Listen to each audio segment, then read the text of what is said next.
Moyenne, c'est 63,8 années.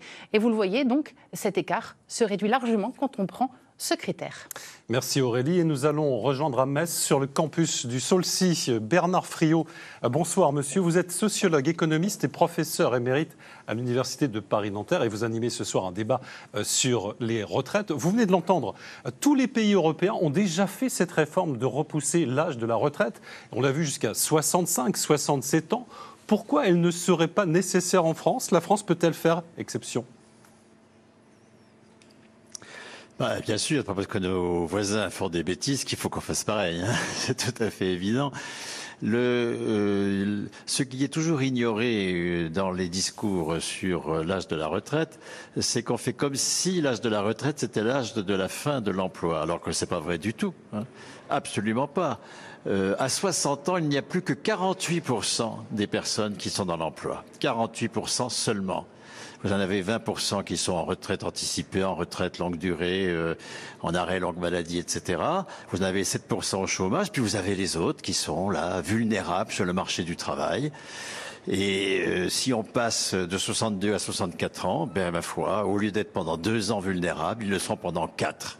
C'est tout, c'est un procédé totalement scandaleux par lequel le gouvernement aide la bourgeoisie capitaliste à disposer d'une main-d'œuvre fragile sur le marché du travail. Encore une fois, avant de prendre leur retraite, les personnes ne sont pas dans l'emploi. Elles ne le sont déjà plus depuis longtemps.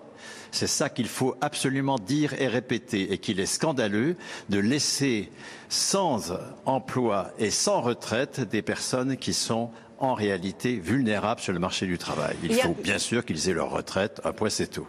D'autant que c'est tout à fait inégal.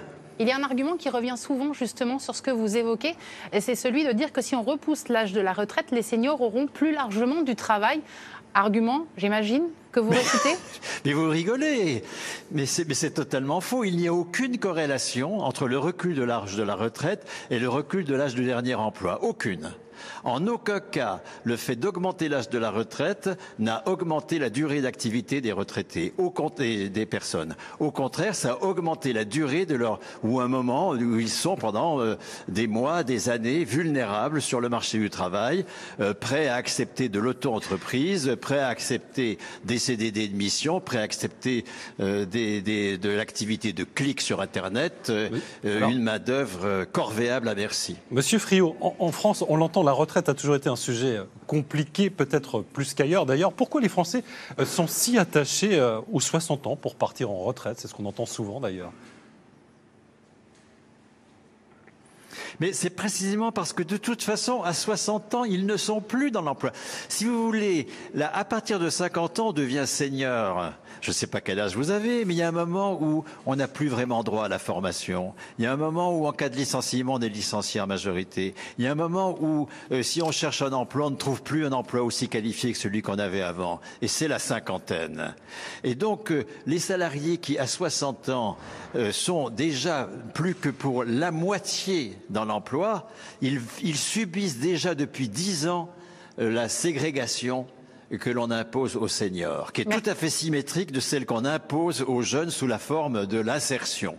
On est vraiment dans le respect de la convention collective qu'entre 35 et 50 ans, globalement. Merci beaucoup Bernard Friot pour votre opinion ce soir. Je rappelle que vous êtes sociologue, économiste et professeur émérite à l'Université de Paris-Nanterre.